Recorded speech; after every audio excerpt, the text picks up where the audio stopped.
Gihatagan og medalya ang usa ka nasamdang pulis sa Davao City tungod sa gipakita nining kaisog ug sakripisyo aton sa gilusad nga police operation sa milabay nga bulan. Mitunol sabang Police Regional Office 11 og pinansyal nga tabang. Ang detalye sa report ni Argil Relator.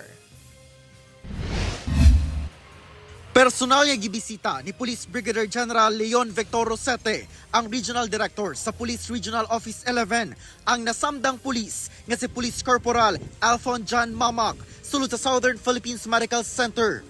Nakahiagom og mga samad pinusilan sa lawas si Corporal Mamak dihang misangko sa armed confrontation ang pagsilbi og arrest warrant batok sa lalaking top 9 most wanted person sa rehiyon tungod sa loose firearm niadtong February 14 sa Barangay Sibulan, Turil District, Davao City. Nagpapagaling sa kanyang wound na tumama sa kanyang spinal column at yung pangalawang na hindi lumabas yung bala kaya kailangan siyang operahan at ngayon na okay na po.